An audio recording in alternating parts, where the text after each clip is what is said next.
Good evening, everyone, and welcome to our webinar this evening, which is the last event in a four-part series exploring the topic of adapting to a neurodiversity affirmative paradigm in child and adolescent services. The event series has been a joint initiative of Thriving Autistic, the Adult Autism Practice, the Children's Clinic, Childversity, the HSE, and St. John of God's, in collaboration with the Psychological Society of Ireland's Autism Special Interest Group. Tonight, we will be specifically focusing on child autism assessments and reports and how to do them in a neurodiversity affirmative way. My name is Adam Harris, and I am the founder and CEO of AsIAm, Ireland's national autism charity, and I'm also an autistic self-advocate myself. Just at the outset, I want to say how exciting and positive I think this series has been, and I think it's a great testament to everybody involved in putting it together and making it a success. I know firsthand, I suppose, the damage that the deficit-based approach to assessment and to autism services can bring to autistic people and our community in general. The barriers to access to services it can present in comparison to the benefits and opportunities that empowering, accepting, and strength-based services can provide. We know that the many autistic people experience a lack of neurodiverse affirmative options when it comes to accessing, be it diagnosis, therapeutic supports, or other psychological services. And equally, we know that many people within the psychology community who are keen to learn more. And that's what these events are all about. And I think they've been a really positive thing so far. So it's great to continue the series tonight. And I'm delighted to be here and to have a chance to be a part of it. Throughout the webinar, you can submit your questions and comments to the Q&A button on the bottom of the screen. Please try to get your questions in throughout the presentation, as we may not have time at the Q&A section to answer your questions. At the end of tonight's presentation at 9 p.m, we will hold a panel discussion with our contributors, and we will try to get to as many of the questions that have been submitted at that point as possible. We won't be able to respond to anyone who may raise their hands, so please make sure you use the Q&A function to put all your questions in. Feel free to get up and take movement breaks as and when you need them. Remember, this is a webinar, so no one can see you or hear you. If you're tweeting, please use the hashtag NeuroAffirmative Webinars. That's hashtag NeuroAffirmative Webinars. And make sure that you tag at PSI Autism SIG. If you require CPD points from the PSI, please email autism@psychologicalsociety.ie. That's autism@psychologicalsociety.ie after the event. We will do our best to keep this to time, and hopefully it will run as smoothly as possible. Can I remind you, please do not share your attendee link with anyone else. This event is completely booked out, and sharing your link would mean that someone who has registered for the event will miss out on their place. We are recording this event, and the recording will be made available publicly on the Thriving Autistic and the Adult Autism Practice YouTube pages after this evening's event. Before we begin, for psychologists watching tonight, there will be a workshop on neurodiversity affirmative adult assessments at this year's PSI annual conference, which takes place on Wednesday, the 10th of November. So that might be of interest to people and a date for the diary. And coming in 2022, there will be the release of the Neurodiversity Affirmative Adult Assessment Handbook, which was authored by our presenters tonight, along with their colleague, Dr. Juliana Azevedo. And now just to introduce tonight's speakers before I hand over to them. Tara O'Donnell-Killen is the founder and practice director of Thriving Autistic. Dr. Maeve Kavanagh is senior clinical psychologist at the Adult Autism Practice and founder and co-director of Childversity. Davida Hartman is the adjunct professor in the UCD School of Psychology, the co-founder of the Children's Clinic, and the clinical director and principal psychologist of the Adult Autism Practice. Jessica K. Doyle is an autistic assistant psychologist, director at Thriving Autistic, the Adult Autism Practice, where she's also an autism consultant and researcher. Without further ado, I will pass you over to our speakers, and I look forward to talking to you again during our Q&A session. Over to you guys. Thanks so much, Adam. I really appreciate it and really appreciate you joining us today. So we've so much to get through today. We are going to do the content today, we're going to do a really brief recap of the basics, but we have to say, so if anyone hasn't watched the first webinar, we covered all the basics and we went way over time. So there's a good 2.5 hours of us talking about the basics in a previous webinar that you can find on the YouTube channels of Thriving Autistic or the Adult Autism Practice. So we'd really, really recommend that you go to watch those if you haven't already seen them. We're going to do a really brief recap. Then we're going to be talking about adapting the journey of the autism assessment. We're going to go a bit into the assessment process. We're going to look at the current diagnostic criteria, what's helpful, what's not helpful. We're going to look at the current standardized tests that we use and most people use. Again, what's helpful, what's not, what we can do to change them or change them in our reports. We're going to talk about alternative clinical interviews that myself and Maeve and our teams use in our different practices. And we're going to be talking about moving towards new ways of assessing, because at the moment what we're doing is we're working within a paradigm and with tests that aren't ideal, but we're adapting them and we're working with them. But we're going to talk about, well, in an ideal world, what should we be doing if we weren't, for example, using these tests, or if we had a blank slate. We're going to be talking about the feedback session in assessments, and we're going to be talking about recommendations that you can add, neuroaffirmative recommendations, and then going through some sample reports and examples of how you can write a truly neurodiversity affirmative report. And then we're going to try to spend a good bit of time on the Q&A, because I know that a lot of questions probably will come up from what we've talked about. And of course, we couldn't possibly cover everything in a 1-hour webinar. So we're hopefully going to be doing a lot more webinars in the future in various areas related to what we were talking about today, and supporting neurodiversity affirmative therapy with Thriving Autistic. All of those kind of things are coming in future as well. So before we start, it's just really important to know this webinar isn't a how-to guide to undertaking autism assessments. So, we're not going to be going step through step how you do an autism assessment. We're assuming when we know it's not going to be all MDT team members who are currently assessing autism who are attending this webinar, but we're making an assumption for those team members that people are coming with a prior knowledge of recognizing autistic experiences, being able to conduct best practice assessments, able to recognize differential diagnoses, assessing co-occurring conditions like intellectual disabilities and neurotypes, and are aware of diagnostic shadowing, all of those kind of things. So just to be really aware that what we're actually talking about here is a really brief overview for people who are already conducting autism assessments, how they can broadly make them more neurodiversity affirmative. So of course, we can't possibly cover every single step of how to do an autism assessment. It's about adapting them to be more neurodiversity affirmative. So again, all of this covered in webinar 1, but what does it mean? What does it actually mean to be neurodiversity affirmative? So the first most important thing, one of the important things, is that all the supports and the recommendations that target needs and challenges, not the autistic ways of being. And so what very important firstly is being aware of, well, what are the autistic ways of being? So it's really about professionals being aware of those in the first place and doing some research there.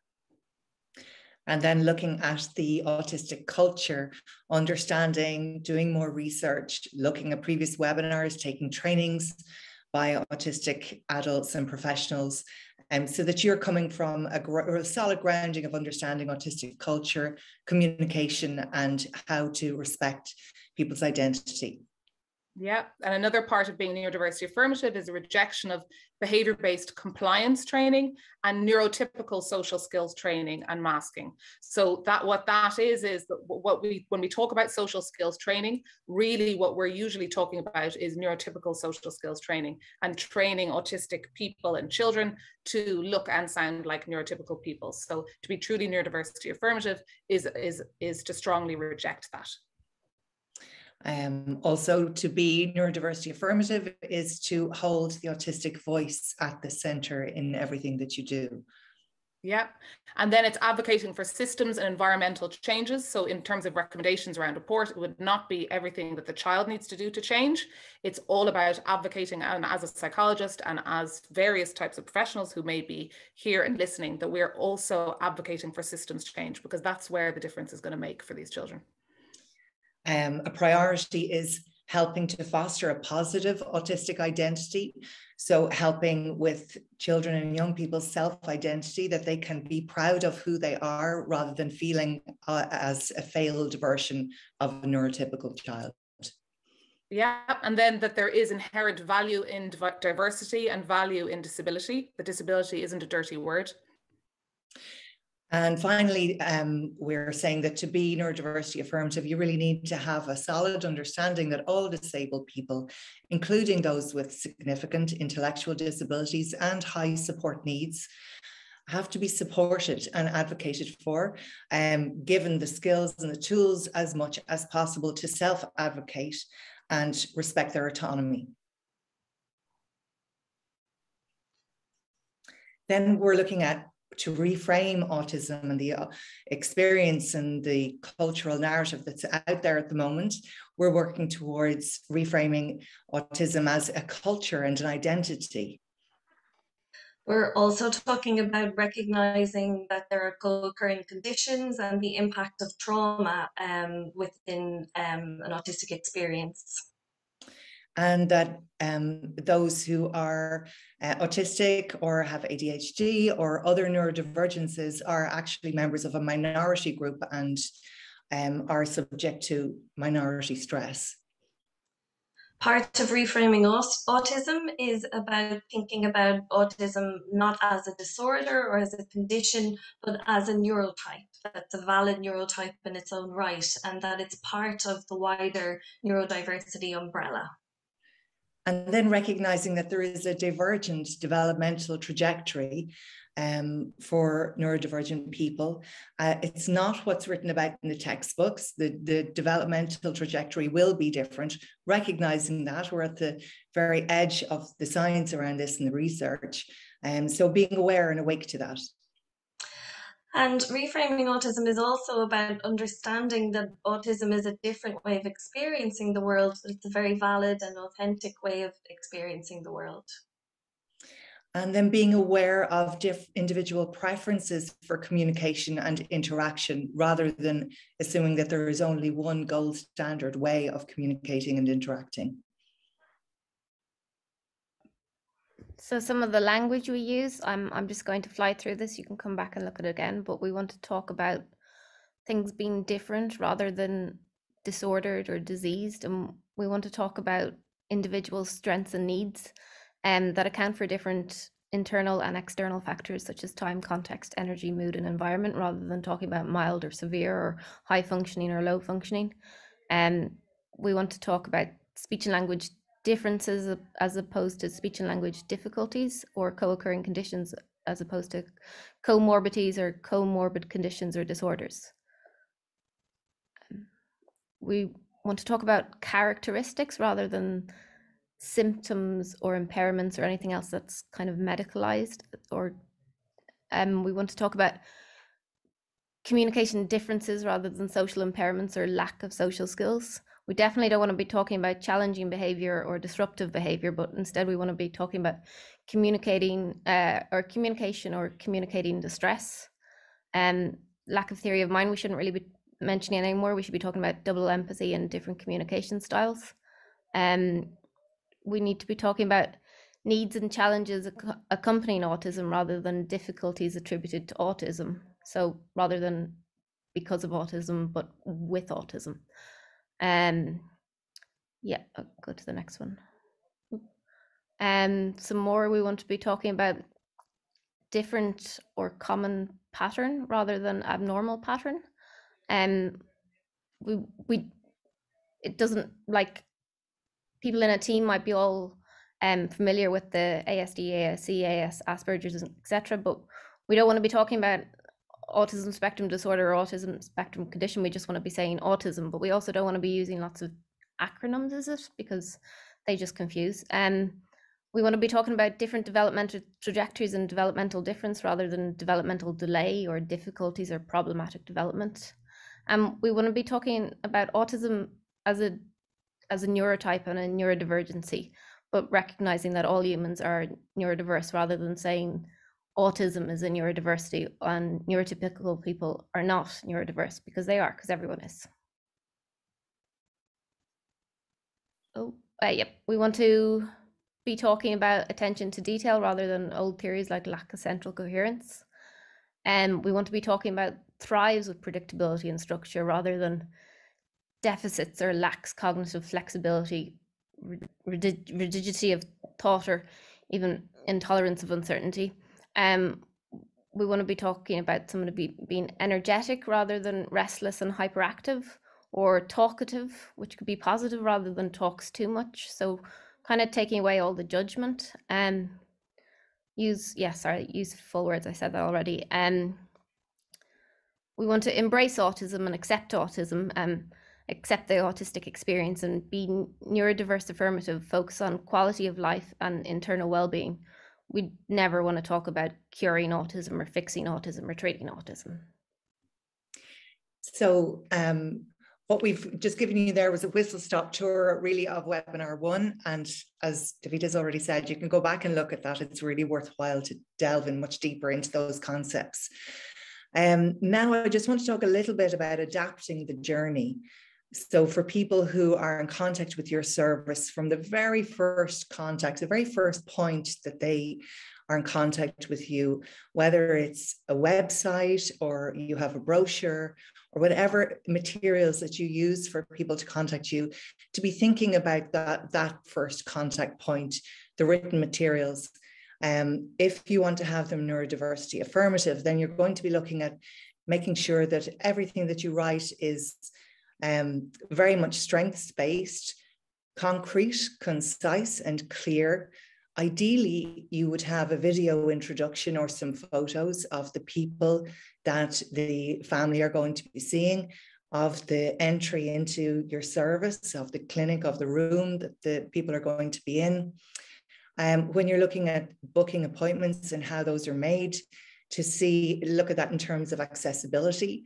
So we do know that autism is genetic. We don't know specifically everything about it yet, but we do know that there's a large likelihood that children you're working with will have at least one neurodivergent parent. So keeping that in mind, making bookings accessible for them. We also know that the telephone is a large block for access to healthcare and access to appointments for adults, for autistic adults specifically. So having just a range of options where people can make their booking appointments with you. Again, having a clear and accessible cancellation and rescheduling policy. Ideally, again, that it's not just phone calls, but it can be online or email in some way. You can move on to the next one. Then moving on to the actual options with the delivery of the assessment and the work that you're doing with the family, with the child, with the young person. So ideally, to be neurodiversity affirmative, and this is all in our upcoming book, we go into it in much greater depth. I'm just briefly mentioning it here, and we have upcoming trainings on this, but to think in terms of the physical environment of the service and of the space that you're inviting a neurodivergent family into. Have a sensory audit done, again, ideally by AsIAm or some autistic professionals who will have a greater awareness of the sensory environment than likely a neurotypical clinician will have. So to get a sensory audit done, to create a sense of safety and a sensory safe environment for the family. If you're providing telehealth options, again, do an audit on that telehealth provision. So you'd be looking at, what's in the background, like here behind me, you can see it's fairly clear. What, is there clutter? What are the sounds? Is your sound system working pretty well? Do you have loud clocks ticking in the background or dogs barking, etc.? And then the lighting, how is the lighting? Is it clear? Is it too bright? You can ask the family, you can assess with them what suits them. Again, this I know is really down to whether it's an option or not, but if you're in private practice, perhaps you can offer outdoor sessions. So perhaps that's something that the family would prefer, the child or young person feel much more comfortable in. And it's really about thinking outside of what the standard and traditional offering has been in terms of adapting and being really, working towards creating a sensory safety and power sharing environment for the people that you work with.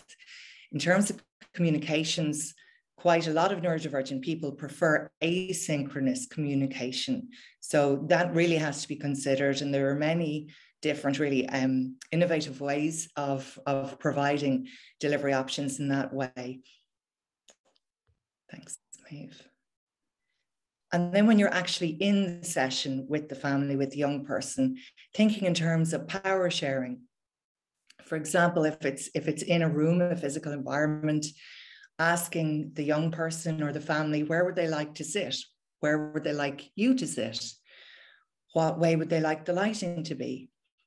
How about the sounds in the room? Would they like you to change anything up? I think the idea of having a support person there is something we're all fairly familiar with at this stage, but just to mention it because it still is very important if a person would like that. Thinking about your sessions and the duration being more flexible. Some people are happy with the standard 1 hour, perhaps 1.5 hour sessions, but quite a lot could benefit from a 30-minute session or a reduced time. So thinking in those terms, again, with body language, being aware and having done your research and understanding the differences in body language and communication, there may be occasions and need for autistic people to walk around the room while they're talking to you. And I know depending on the age of the child, that can just be a common occurrence anyhow, but being aware with the parents, body language may not necessarily mean what you would think it means.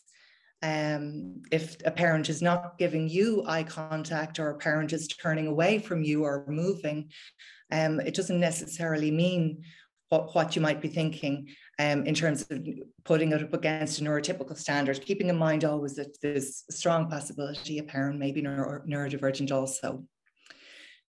What we find really valuable is to give a summary after each session in the communication style of the person's choice or the family's choice. So that could be by text, by video, or by voice, an audio message, but it's checking in with the person to see what they would like. And that ties in very well with the asynchronous communication style that's very often preferred. So if it's not possible to have asynchronous assessment sessions, then you can at least have a summary of the communication in that style of their choice, so that person can go back or the family can go back and consider what's happened and read up on that summary.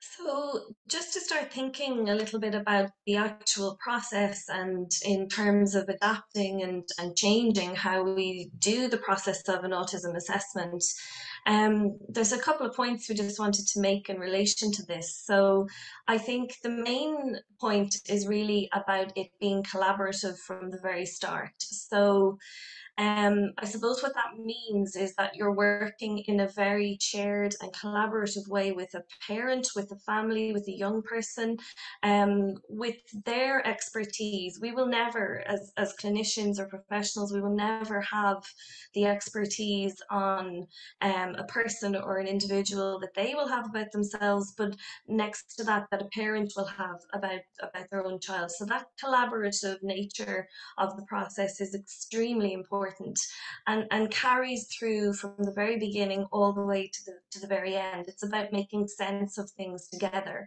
How do we best understand something? Or how do we best understand a person's experience? So carrying on from that, I know we have the word feedback here, but I guess we're reflecting on that quite a lot and thinking about reframing that, because it isn't in a truly neuroaffirmative approach that's collaborative, it's not about us as a clinician giving feedback to a person. It should be a process of exploring things and making sense of a person's identity together with them. But to use the word that's familiar to us in terms of that idea of feedback and how you share the experience of what you think is part of a person's identity, that process begins the minute the assessment starts. It shouldn't be a moment of, well, now I'm going to tell you the outcome of the assessment and that's a surprise for a person. It should be a process that's evolving from the beginning to the end. And if you're starting a process with that in mind, it gives you a chance to gauge where parents are at, particularly how they're feeling about things, what their understanding of autism is, what their perspective is on that. It allows you to anticipate whether some difficult feelings might be there that they might need support with, and how they might feel about autism being identified. So what that lets you do then is tailor things to their needs and to make that truly collaborative as the process continues. It's also about providing information from a neuroaffirmative framework from the very beginning as you go along in each session, and that creates that sense of this is how we understand autism, this is how we think about it, this is what we're looking at and what we're exploring together. So that starts at the very beginning and continues throughout the process of the assessment piece. I think it's really, really important, as Tara just mentioned, to conduct the assessment with the assumption that at least one parent is autistic. You may know that about a person, but you may not know that about them, and they may not know that about themselves yet. So if we work from that assumption that at least one parent is autistic, then we will provide universal accommodations that benefit everybody. So it's really important that we do that. It's also really important that we prepare children for the process, whether they are a 2-year-old or whether they're a 17-year-old, but that we're preparing them for the process and what's going to happen. Bearing in mind, as Tara just spoke so beautifully about, that we are bringing people into an environment that's new, that's different, that's unfamiliar, that potentially they feel unsafe about. So it's very important that we prepare them for that and give them information that they can process in advance around what will happen, what the space will be like, and that they have some control and some agency around how that happens. We need to involve older children in the process, you know, in relation to how we're making sense of things. Does this make sense to them? Particularly adolescents, they need to be part of that conversation. This is about them, and, you know, they need to be involved in understanding what we're talking about and what does that make sense to them and how they know themselves. And then we also need to start thinking about the assessment, including the report, as a therapeutic process. We call it an assessment, but really what it is it's an exploration of identity with a person or with their family. And that's a therapeutic process, because while a child or a young person does not change, as you know, as the process continues, they're still the same person, but how they know themselves and how the people around them know them is the part that changes. So there's quite a therapeutic aspect to that. And then it's so important that children and parents feel comfortable, happy, and listened to throughout the entire process.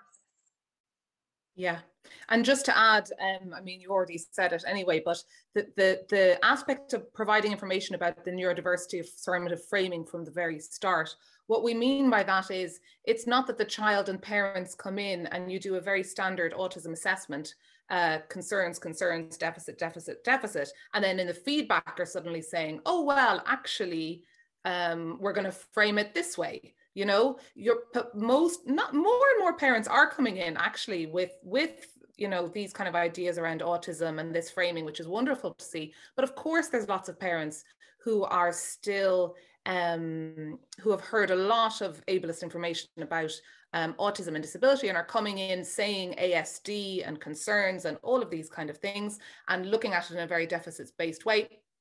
So what we're saying is from the very start, you're having conversation, you're opening that up in a respectful, kind way. Of course, you're not shaming any parents saying, oh, we don't use that language anymore. Of course not. But, you know, there's little chinks where you go, oh, do you know what's actually very interesting? The autistic community think this about that particular word. Or I read this book where you know, an autistic advocate said this, maybe you'd like to read it. So you're giving them the information, and you're guiding them towards the right resources, the neuroaffirmative resources and language, in a gentle way through the process, so that it's not suddenly in the feedback coming to, well, this is how we're going to frame it. Yeah. So again, this is, I mean, reasons given for non-referral of a diagnosis of autism. And really what I'd like to just highlight really briefly with this, it's not just about non-referral, it's also about diagnosis not being given, or autism not being identified because of all of these different things.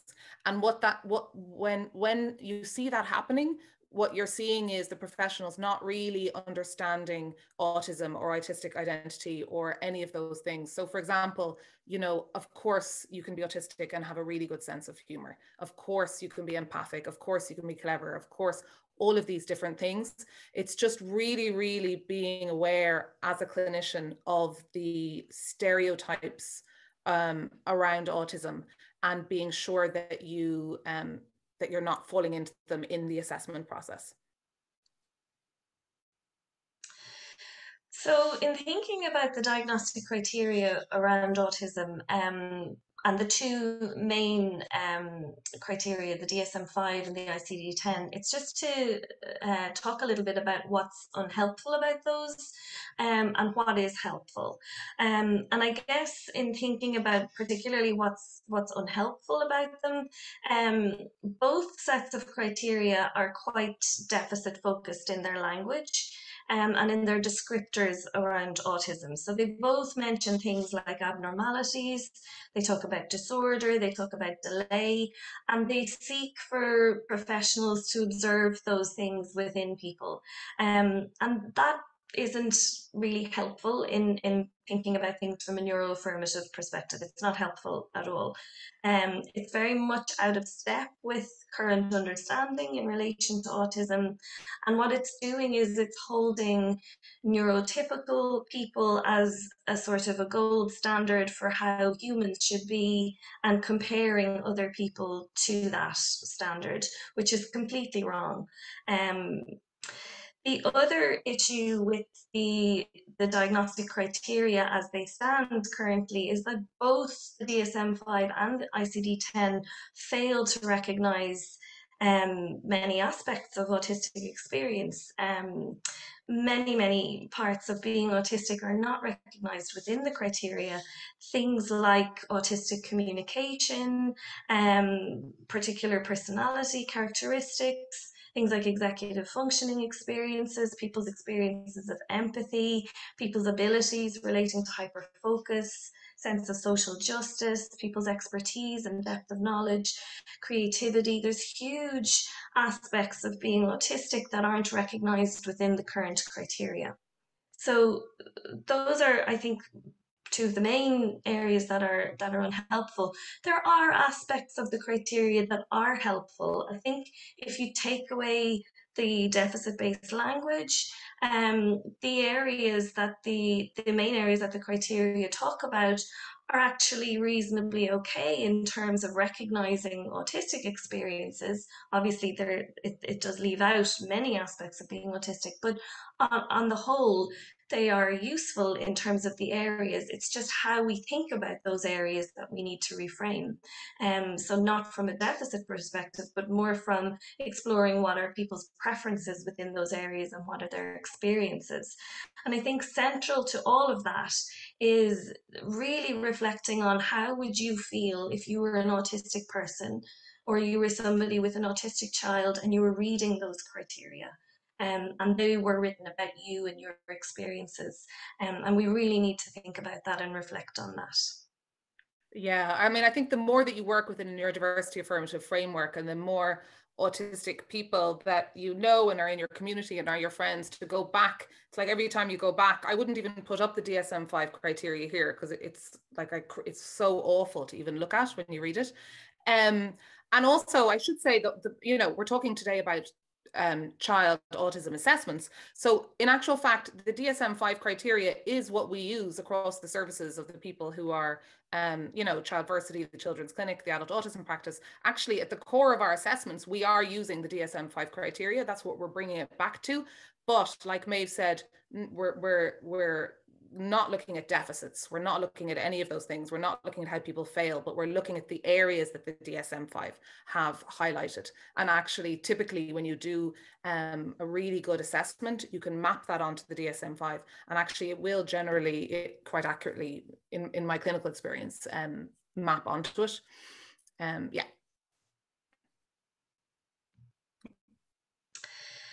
So in thinking about tests, sorry, Davida, did you want to start there? No, go for it, Maeve. Yeah. So I guess we need to be really aware that all the standardized recognized tests that we use currently are exactly what we've just been talking about. They're measures of how much a child is failing at being a neurotypical person. And we really need to be aware of that. If we're using them, that's what we're looking at. So if we're using them, it's very necessary that we constantly adapt the language in all the tests when we're presenting those things to parents and in reports. And those of you who use things like the ADIR will really know that. And just even looking at the very first question in the ADIR, it starts with what are a parent's current concerns, and it then continues with what was the onset of symptoms, and even the language around that.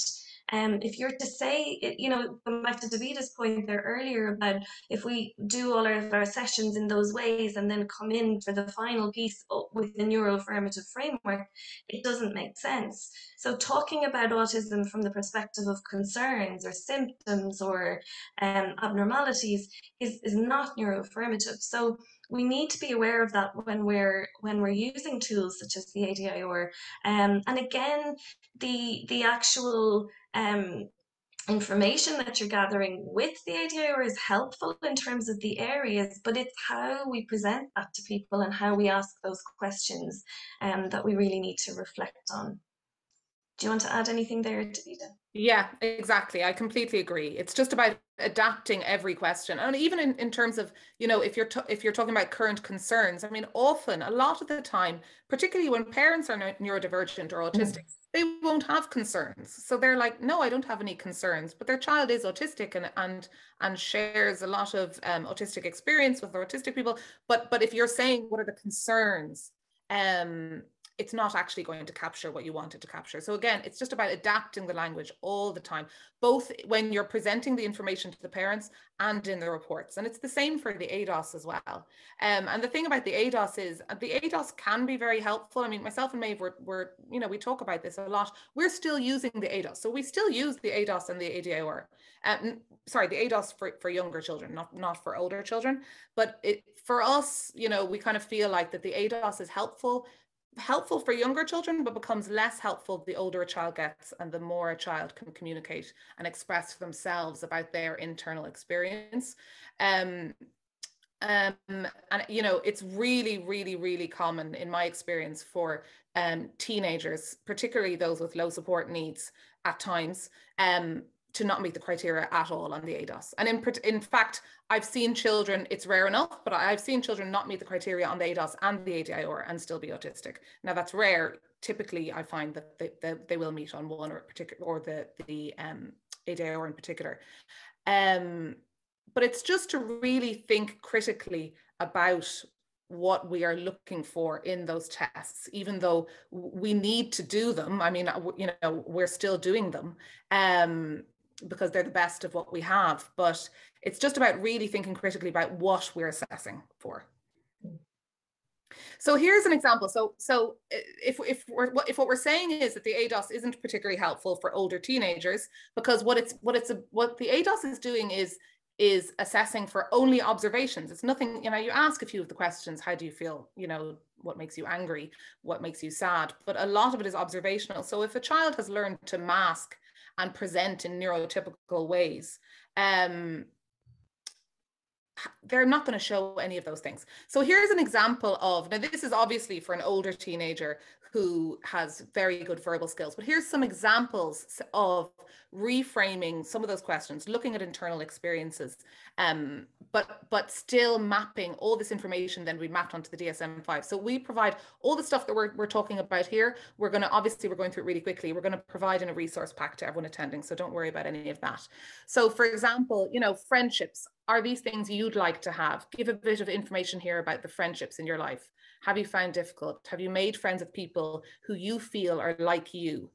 Do you feel you have to pretend to be a certain way with your friends? Has there been any big events in your life which you feel were significant?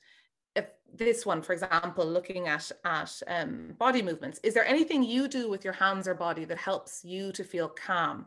Or if you're happy, excited, for example, flapping your hands, etc. Describe how you feel when your plans change. So you can see there, you're not sitting down, because the typical interview schedules and checklists, what you're doing is, if you sit down with a child or parents and you have a checklist in an interview that's framed negatively, you are essentially, through that assessment process, telling that child and parents there's something wrong here. There's something just by giving the questions in a deficit-based, do you have problems with friendship? Do you have problems with this? Essentially, you're asking them. And then at the end of the process, you're like, yes, you are autistic. What you're saying is, yeah, you have all those problems. They're all problems. So you just have to be really, really, really careful. And it's possible to do. You're just taking away the judgment. You're taking away the deficit. And you're asking the person, tell me about what you like doing. Tell me about your hobbies. Tell me about your passions. Do you like focusing on them for ages? You know, what are your organization, you know, instead of, do you have terrible organization and planning skills? How would you describe your organizational planning skills? You know, do you have issues in school? No, give me some experiences. What do you like? What do you don't like? What do you find difficult? What's good? So it's about asking all those same questions, or even this one. So have you read books, seen TV programs? Have you watched videos about autistic people that you relate to? And we'd often, depending on where the child is in the journey, you know, halfway through the assessment, we might say, go off and watch that video, you know, the Rosie King video, or read that book, or, you know, and see, do you identify with that? What do you think about that?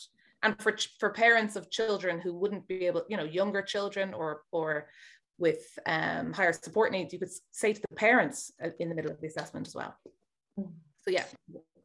Yeah, this is just another way of asking very similar information that Davida's just talked about there. So, you know, and I guess for us, when we're doing this with younger people, we are sometimes, you know, asking them about this, and then sometimes they will write about this. So it's about giving them that choice around how would they like to share the information with you.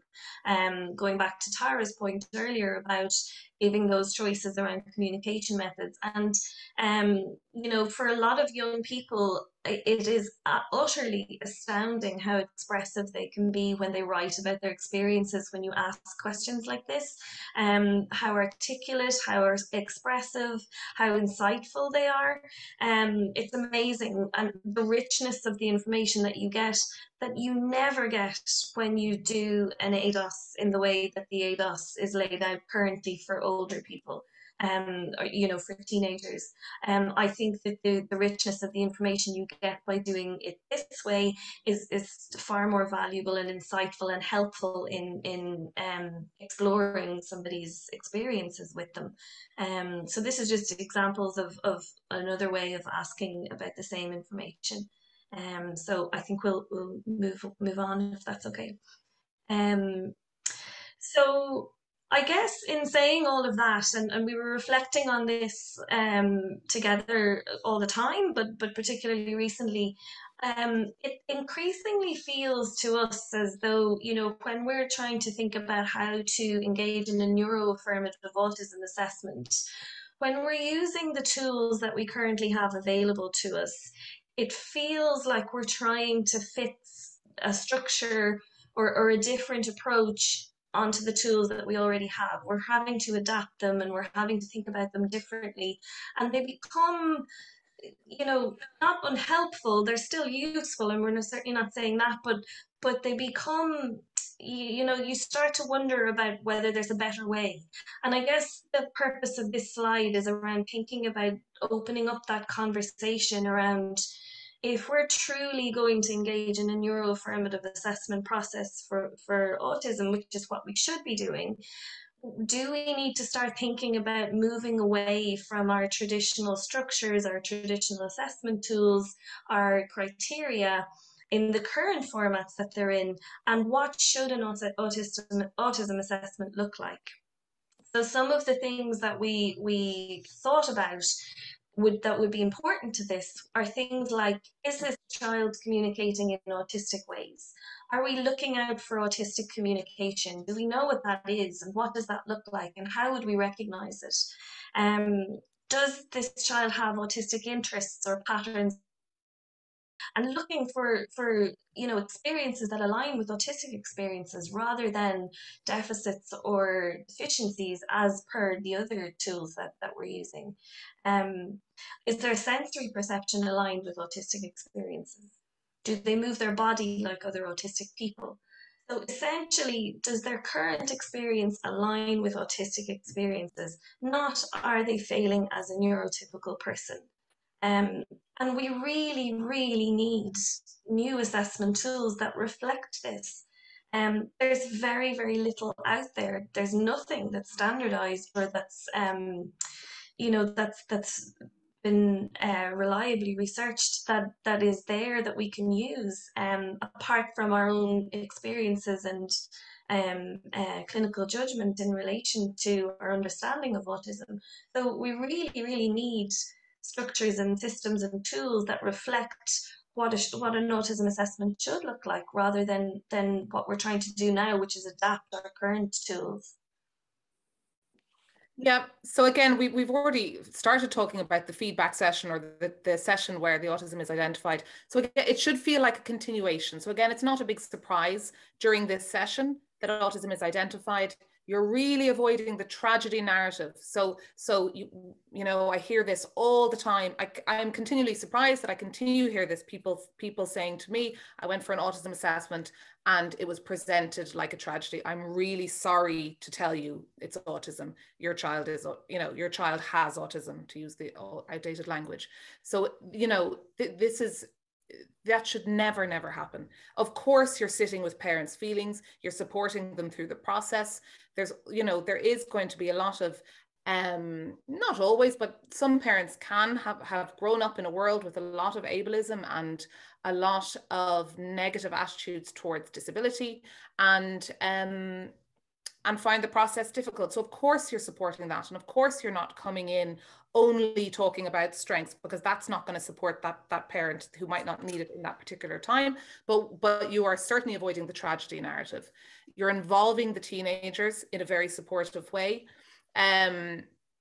You are, and actually there's lovely stuff about this in webinar 2 and in webinar 3, actually, around involving teenagers, involving children in the whole assessment process and in the feedback process as well. So I definitely listen back to those as well, because a lot of this is covered.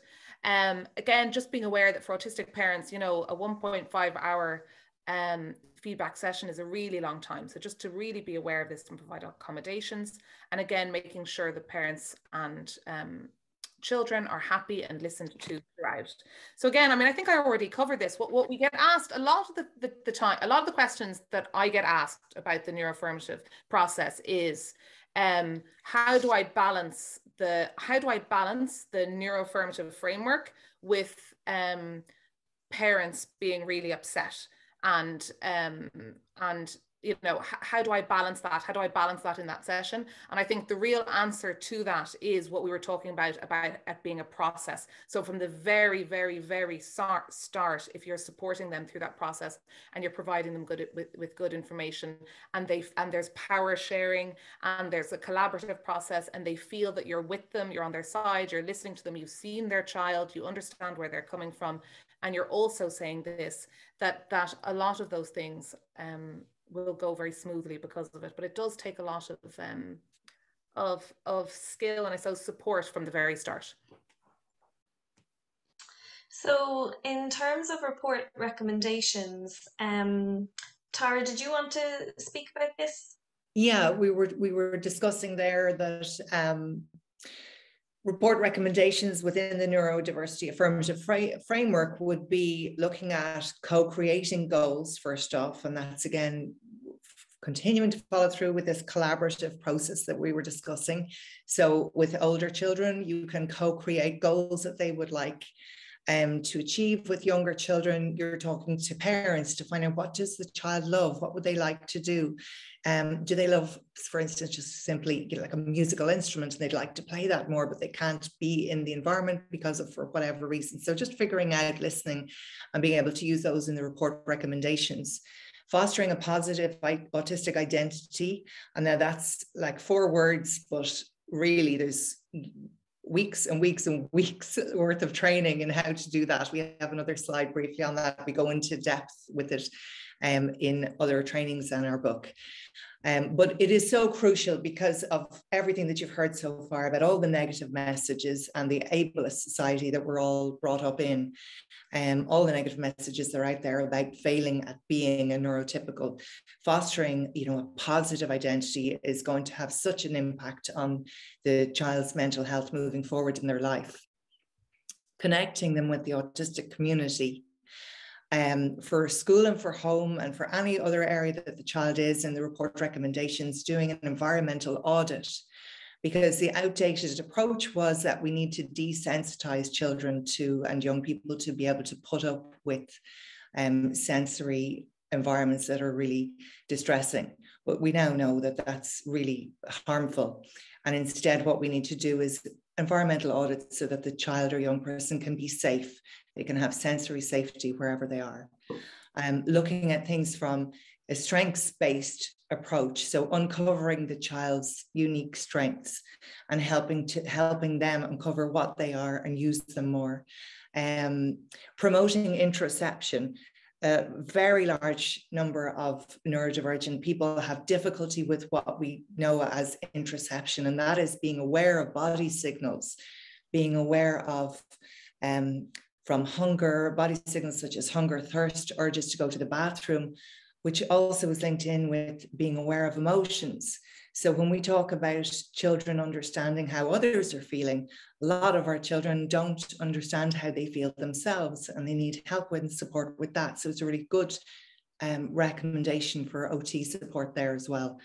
And then self-advocacy, becoming aware of what they need, and autonomy, understanding that they are whole and perfect as they are, and helping to provide and support that, rather than assuming incompetence in all those working in around them. Then we have a list of what not to recommend, and that is no goals that are normative or curative, and that means no goals that are trying to make the child appear like a neurotypical child or so-called fix or cure their neurotype.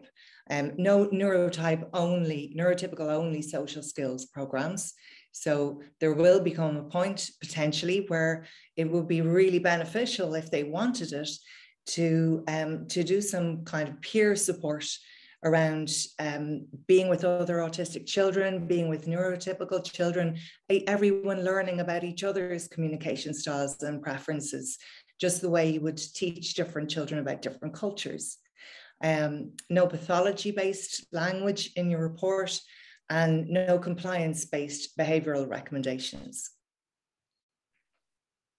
And then this is where I mentioned about cultivating a positive autistic identity. There's a lot there, just about recognizing and increasing their strengths, providing opportunities for flow states.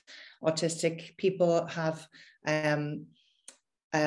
very strong interests that can really pull them into a wonderful flow state. So providing opportunities for that. We know from the field of positive psychology how much it impacts well-being to be able to experience that, appreciating their own developmental trajectory, valuing their internal drives to move their bodies, communication preferences, their own play preferences, rather than teaching them how to play. They have their own way of playing, their own learning preferences.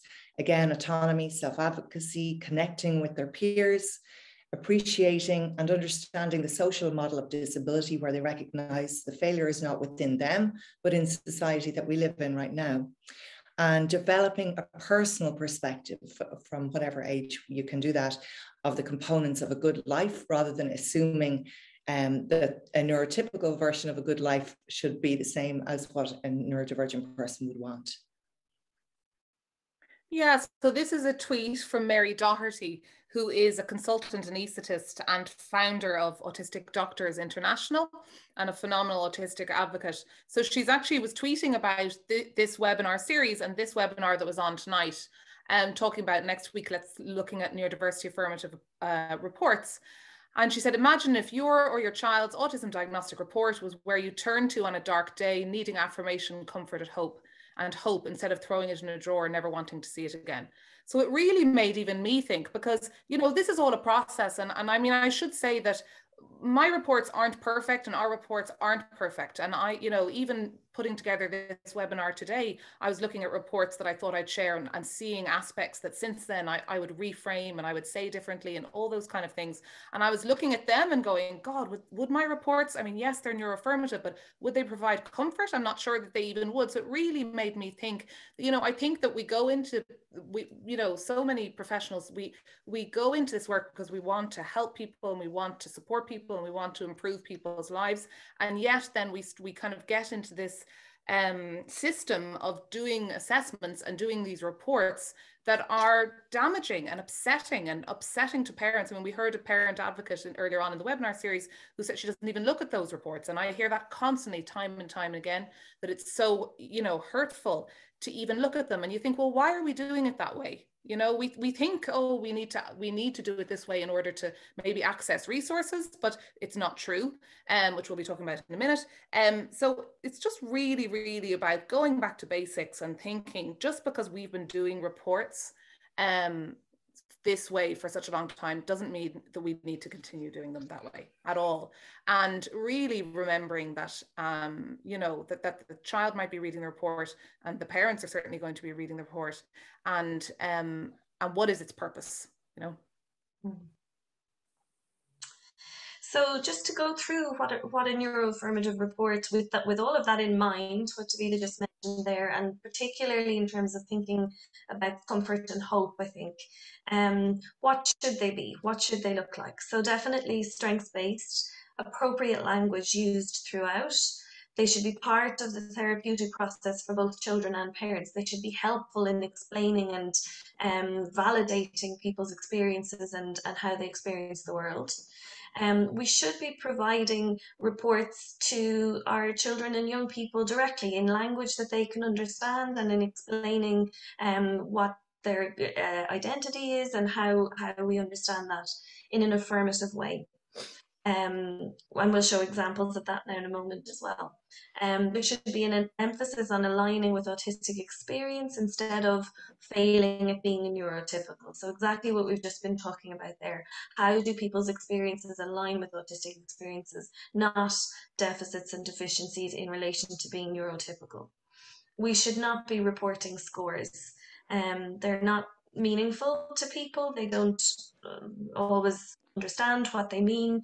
They're also a complete snapshot. So I think moving away from that and moving more towards, you know, a therapeutic understanding of people's experiences is more helpful. We still need to include how a person or young person met the criteria in the DSM-5, the ICD-10, whatever it is that you're using. We need to demonstrate and show that, and we'll show examples of that in a moment. We need to highlight autistic strengths, the things we were talking about earlier. We need to show the areas of need and how to help. We still need to include that. We're just not using it or showing it from a deficit perspective. That's disrespectful to the autistic experience. So we need to demonstrate what the areas of need are that a person has, what they need support with, what they need help with, from an affirmative perspective. We need to reflect on a child reading their own report when they're older and be aware of that, and also reflect on what it would be like to be the parent of a child whose report it is. And we've heard, as Davida said, from a parent about how they felt about their report or their child's report.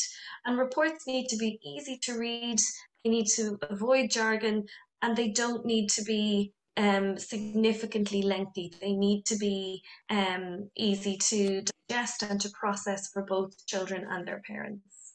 Yeah. And I really think that we really just need to keep in mind, who are we writing this report for? Because I think a lot of the time, you know, we're writing it for other professionals, and really we need to move right away from that. But while, like Maeve said, we still do need to show that we've done a best practice assessment. Of course, we need to show that it's an in-depth assessment and we've used this tool and, you know, we've reflected on this. So it's not that those things aren't included, but beyond that, you know, you're writing that report for the child and for the parents. It's not for further professionals to see, you know, you know that you've done all these things. So I'm just, it's 9 o'clock now. We're reaching the end. We're going to go through some sample, a few sample reports.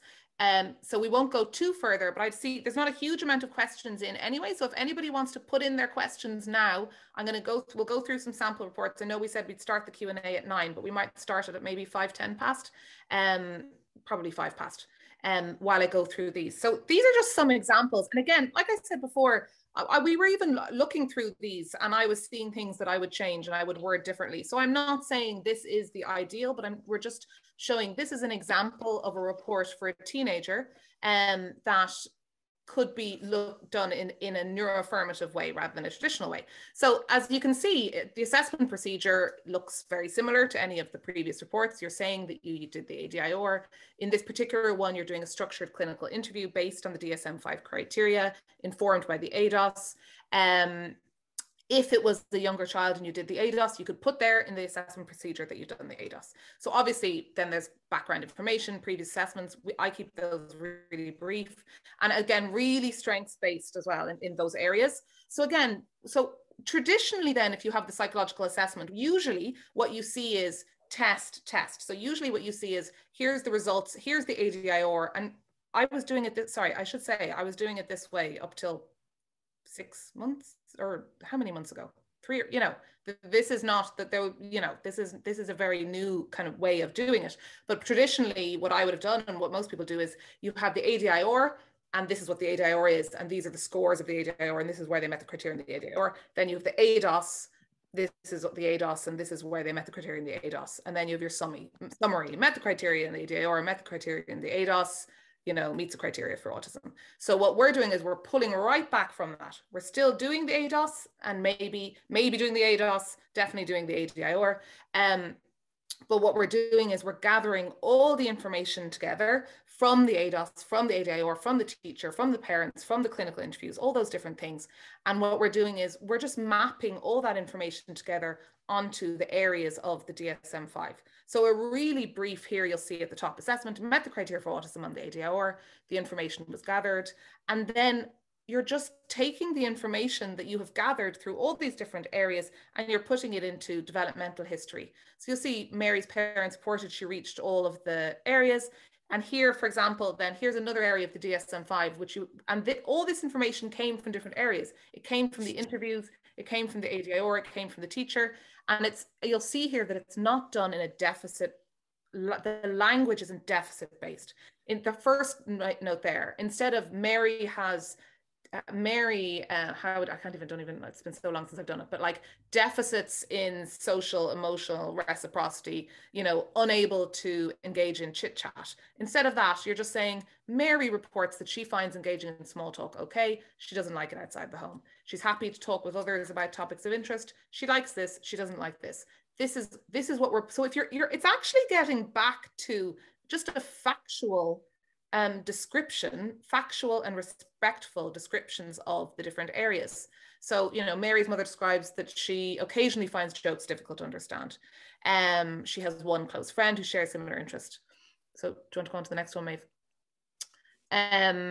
So use of non-verbal communication instead of deficits in eye contact. Mary describes how she finds making eye contact with others uncomfortable. You know, Mary's mother reports that, you know, one. And so these are the various areas. So like experience. So again, in experience, so these are all areas from the DSM-5. You're just really factually putting in, you know, Mary's mother described how she wasn't hugely interested in children, hesitant about playing, all those kind of things. And then again, so instead of here, what it's here is looking at, oh, I don't even, what is the language of the DSM-5? Restricted and repetitive. So instead, you're not using the words restricted. Instead of saying restricted and repetitive, I can't even remember what it is now. But you're just calling it interests and behaviors associated with the autistic experience, and you're just calling it body movements. Mary explained she liked to arrange her beanie boos in a particular way. She noted she finds it calming. She used to when she was younger. Mary described how she has a particular way of tapping her leg. She likes it. So again, it's all the information is there. It's just not done in a, it's just not put in a deficit way. And again, preference for sameness. She has excellent attention to detail. She notices small mistakes. She just likes going to unfamiliar places. She has passion. So see here the respectful way the passions are spoken about here. Instead of, you know, what is it? Again, I can't even remember now what it says in the DSM-5 about, like, not obsessional interests, but anyway, it's about, what is it, Maeve? It's so funny. It's so far, it's so bad. Anyway, but you know, so instead of like focused interests or whatever the language is, repetitive, restricted interest, narrow interest. Thank you, that like interferes. You're saying she has a passion for the TV show. She loves talking about it. She has loads of merchandise. She, you know, so it's all the same information. She has in-depth knowledge that she likes to talk about, you know, so it's all there. Yeah, you can move on. And then you're talking about a profile of strengths and needs. Again, this is one way of doing it. It doesn't have to be like this. So again, you're focusing on the strengths. She's very kind. She's very gentle. She's a variety of interest. She's great at detailed information. She's intelligent, great determination. You know, the following needs emerged as priority. You know, that her family or teachers, her university, they would benefit from learning about the autistic experience in neuroaffirmative ways and adapting their expectations and communication styles to suit Mary. So again, you're working on advocacy within the community. It's not all about Mary changing. Mary would benefit from furthering her understanding of the autistic experience, how it relates to herself. She'd benefit from an occupational therapist to develop her understanding of her individual sensory profile. And Mary, you know, needs support with her mental health experiences. So you can see it's not taking a Pollyanna, we're only looking at strengths approaches. Of course, you're giving her support in the areas she needs. Yeah. And then, yeah, do you want to take that, Maeve? Yeah. Yeah, so I suppose just in terms of how do we summarize it then, all of that information that we've gathered, and this is just one example of an affirmative way of doing that, and you know, talking about her strengths, talking about what you know her experiences are, and giving a little bit of background around that, and then concluding, I guess, that, you know, in collaboration with Mary, with her parents, you know, that this was a piece that we all did together. And this is the sentence that's needed to be in reports to access other services and that educational supports and things. We do have to state that she fulfills the DSM-5 criteria, and that is the criteria that we're benchmarking against, as Davida's just explained. So it's valid and it's appropriate to put that in. But we're talking about, you know, also the more important piece, that overall her experiences of the world align with the experience of autistic individuals. That's the fundamental piece that we're looking at and talking about. Yeah. And can I just add as well, I know that a lot of the examples that we showed there and this example of this report are obviously children with you know, they're in terms of their communication skills, they'd be quite low support needs. But of course, all of this applies to children with high support needs, to children with added intellectual disability. It's all the same concepts, even though the ones that we're talking about here. So in a way, I feel bad because I know that in earlier webinars we said, look, this isn't all about, you know, the children with low support needs. It's all the same. But it's all the same concepts, even though that example was a teenager who was going to go on to university. This is a gorgeous report. So again, this is just an example, and then we're going to finish up and go to Q&A. This is a gorgeous report to give to the child that was done by Maeve who's a psychologist in the children's clinic. And this is a really good example of this. So there's the front page. You know, you came to see us in the children's clinic. this is your very own report from a psychologist. What does a psychologist do? We listen to you, we talk to you. Yeah, you can go on. Things you told me about yourself, what you like doing, what's something you found hard. Yeah, activities we did together. So the whisk was obviously done here as well. And then we also met for a play session. And then at the bottom there, it says, from all our talking and spending time with you and also with the people who you care about. This is so funny. Sorry, I actually can't see it because, oh yeah, we've learned that you are autistic. So you can see here the power sharing. We have learned, it's not I identified that you were autistic. We have learned that you're autistic. Being autistic means you see the world in a different way. Being autistic is not a bad thing. It's actually a really important and wonderful thing. So many other boys and girls who are autistic. Being autistic means that you'll need support in some areas to ensure you can feel happy and comfortable. Autism is all about part of the way you communicate, interact, experience your senses, spend your interests. Yeah, again, we'll provide all these.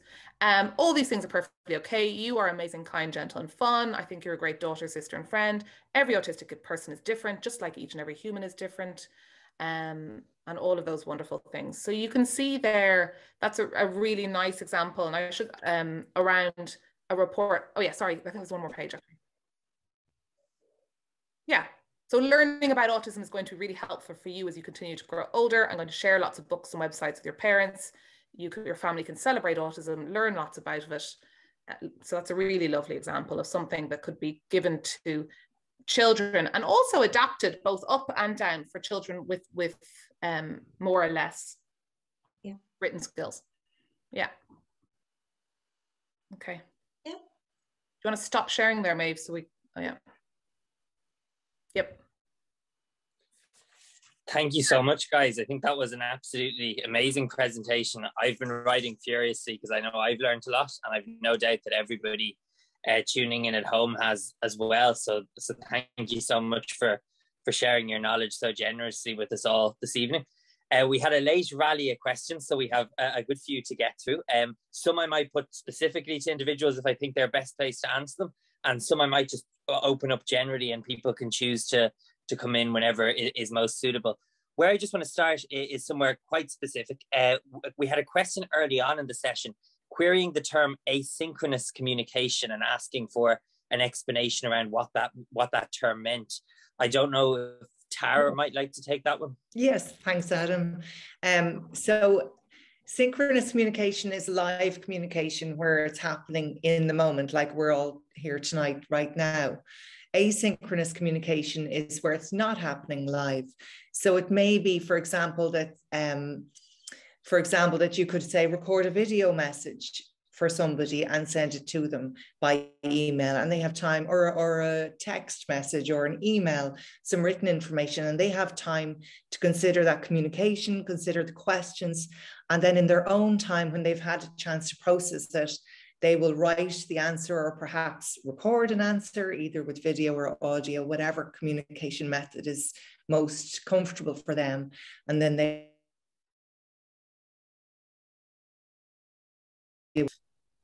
Thank you so much. Does anyone else have anything they want to add to that? I think that covers it quite clearly. Another question, and this is quite a meaty one, and I suppose what someone would like to understand is there a tension between promoting positive autistic identity and then promoting functional skills, particularly maybe with young people who might have higher support needs or perhaps co-occurring intellectual disabilities? Does anybody want to take that? The example the person is citing is that, for example, promoting functional play skills is useful for promoting functional language skills.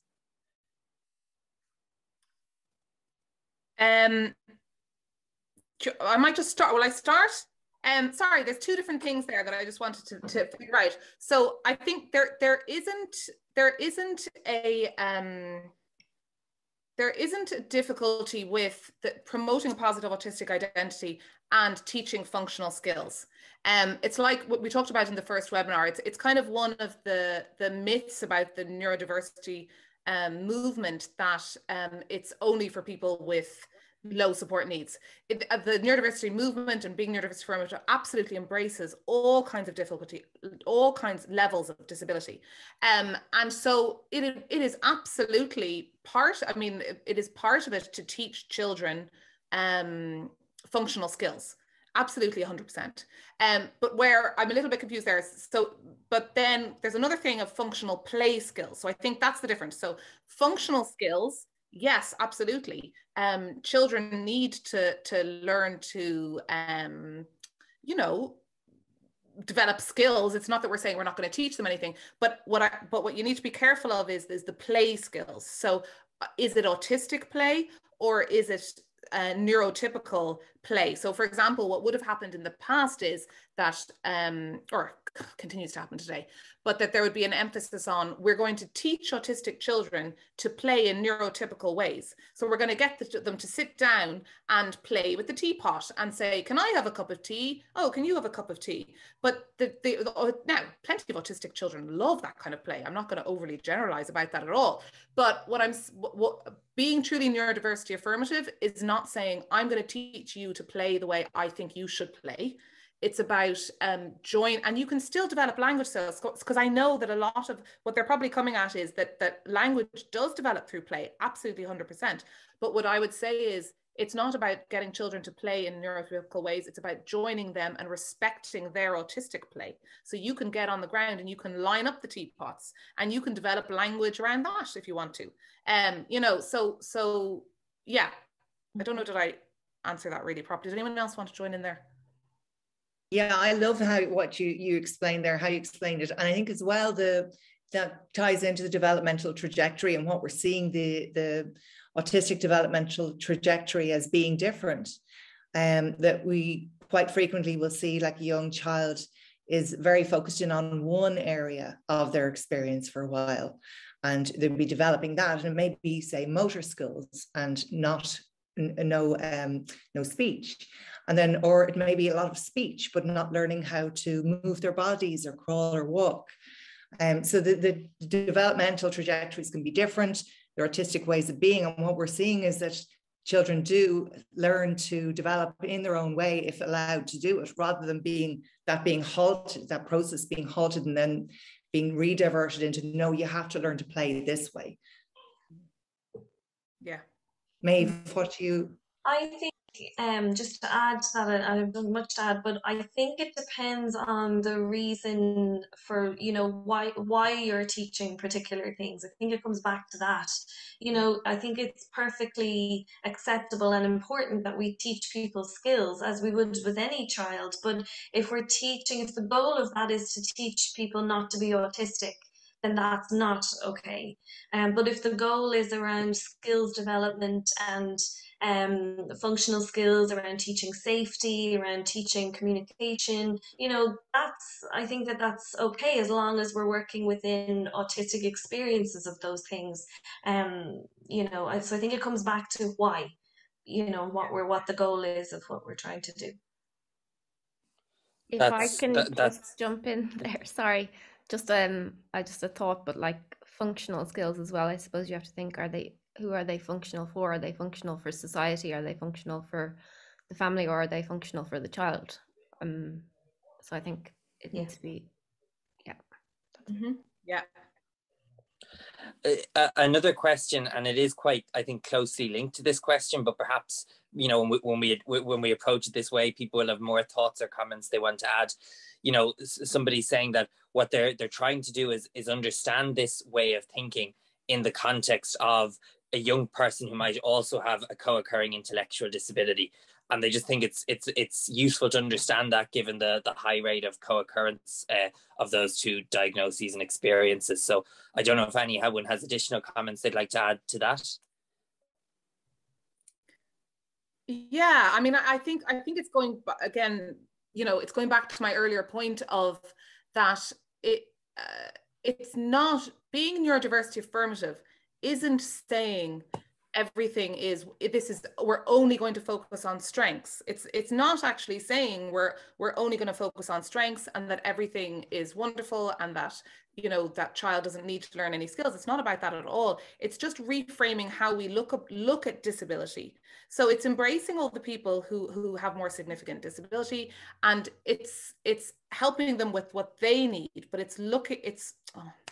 now I've lost my words now this webinar, but the two aren't mutually exclusive. No, that's clear. Yeah, the two aren't mutually exclusive. Yeah, sorry, Maeve, did you want to? No, and Tara, I think you want to come in there. Yeah, just to say, I suppose I have a small caution that if anyone's here tonight watching this webinar thinking they're going to get the complete picture from this 1 hour training, you're really not. This is building upon 3 previous weeks of really in-depth work around the social model of disability, ableism, you know, disabled people's voices and human rights for neurodivergent people. So it's all built upon that. And if you just come in here now tonight without any of that grounding, I think it would be quite difficult and maybe a bit disorientating to listen to us talk and try and figure out how you put all this together. Yeah.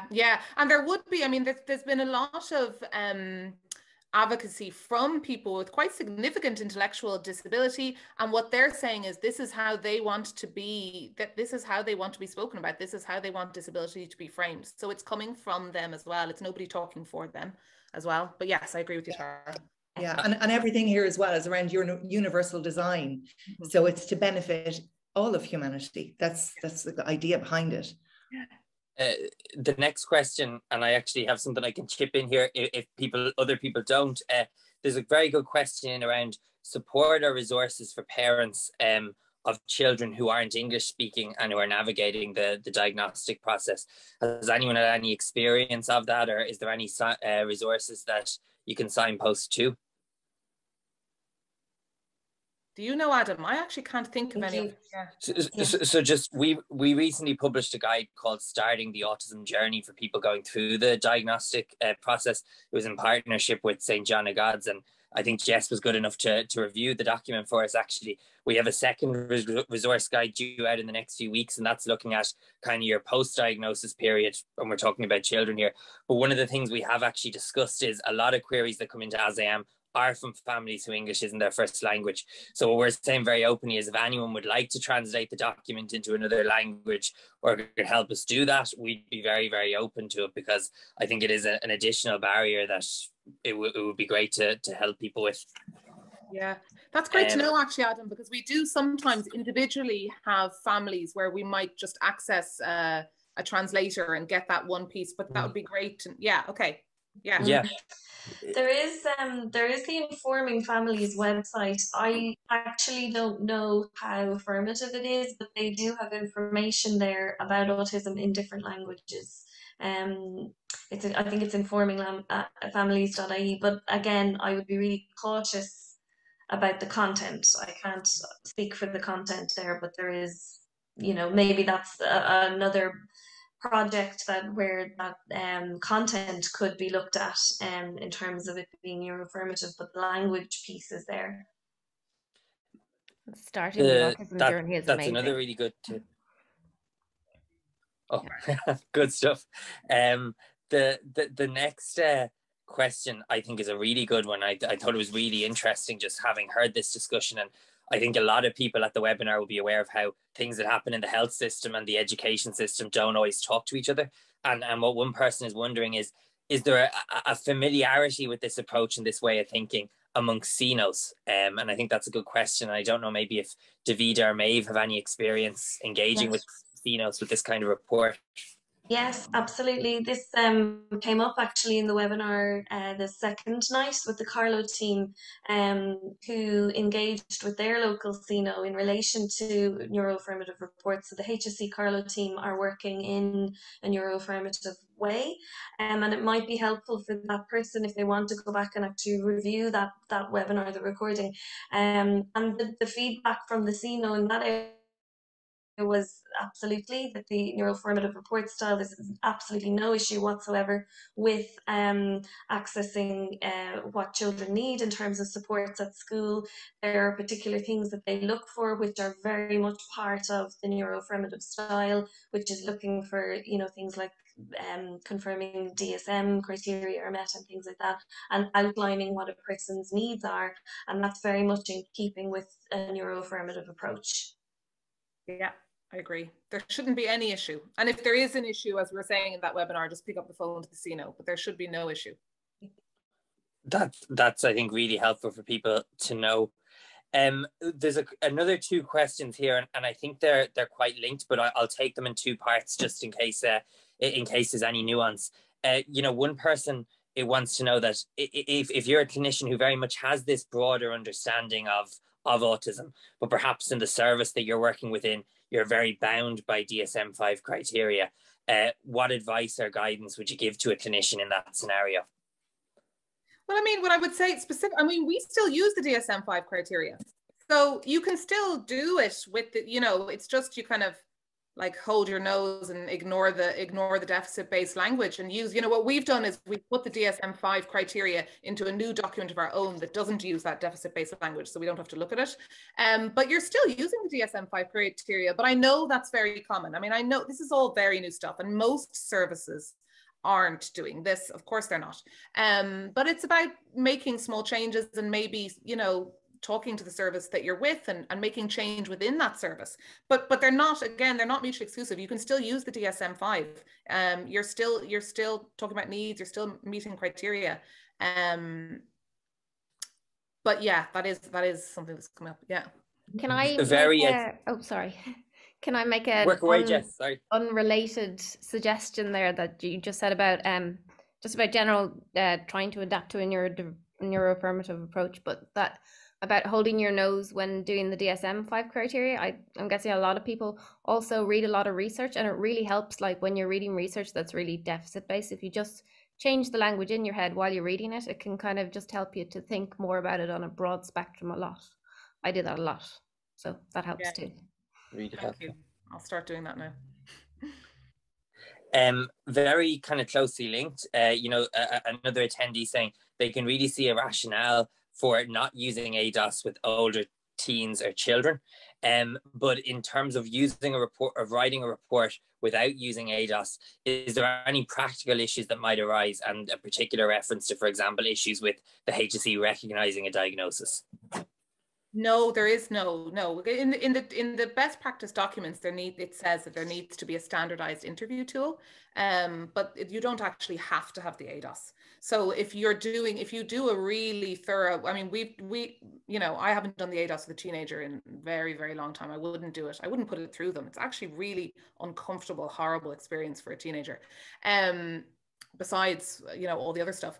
But no, there's never been an issue with a report being accepted where you've done an in-depth assessment and you've done a proper interview. Maeve, you'd agree with that? I totally agree with that. And the current best practice guidelines, exactly what you say, Davida, talk about that you do your standardized clinical interview, such as the ADI or the DISCO, and a play-based session, but it doesn't specify that it has to be an ADOS. I know those guidelines are being revised at the moment, but that's currently as it stands, so it's well within that. So there shouldn't be any issue at all with HSE accepting or not accepting. And indeed, I know from my own experience within the HSE that we would have many times accepted reports from private practitioners or otherwise where there wasn't an ADOS, but it was clearly demonstrated how somebody might meet the criteria. Yeah, like you've clearly spent time with that child and, you know, done a proper assessment. It's fine. We just have one kind of final meaty question before just a little bit of housekeeping at the end. And this question came through quite early in the night, perhaps. It links to the event that's coming up on the 10th of November. But what it's really about is there a pathway for adult assessment? And the question is, if you're an occupational health doctor within the HSE, is there a mechanism in which you can refer an adult for an autism assessment? No, essentially there isn't. So they're working, the HSC is, they've started the process of developing pathways for adult autism assessments within the HSC, and it's very, very needed. And there are pockets, there are isolated pockets where there is sometimes adult assessments happening.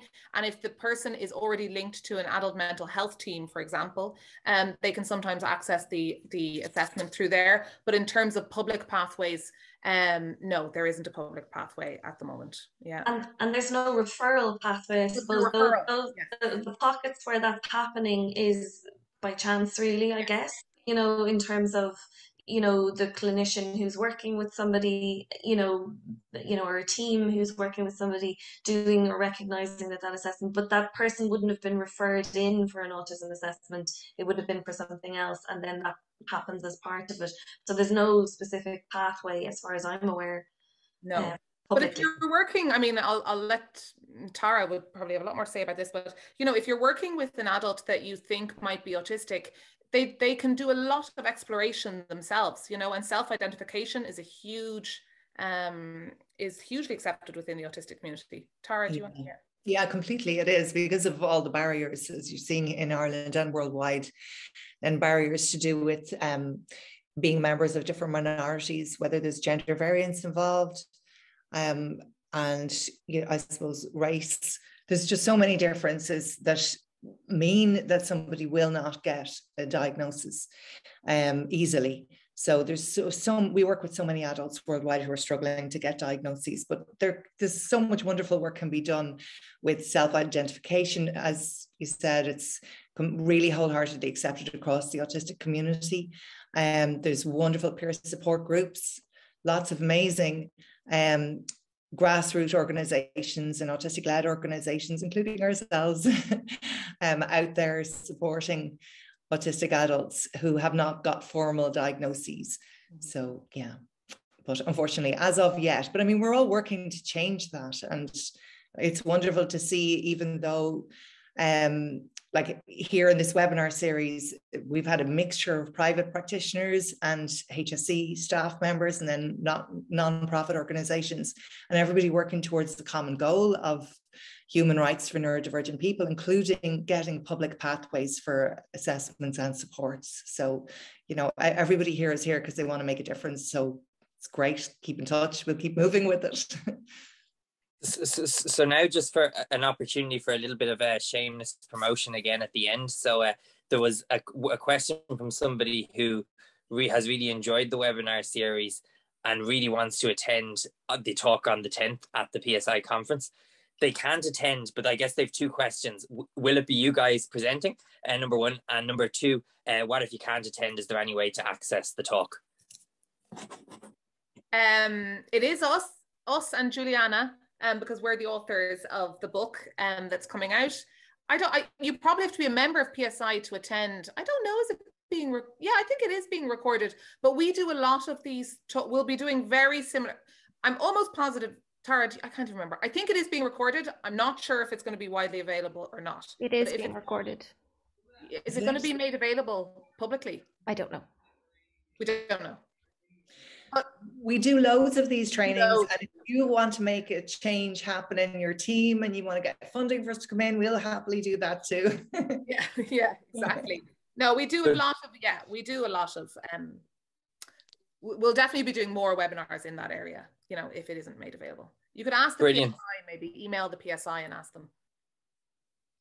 Just to close out, some people are wondering about, will the slides be available from this evening? And a lot of people wondering, is it possible to get a copy of the reworded DSM-5 criteria? So they're just two questions someone might answer quickly. Yeah, no problem. Slides will be available, video will be available. We're going to be putting together a pack of what we were talking about, and I will make a note, DSM-5 reworded, yes. Done. Well, that is all that we have time for this evening. I want to sincerely thank our wonderful panel of contributors, Davida, Maeve, Tara and Jess, for educating us all this evening and sharing their knowledge so generously.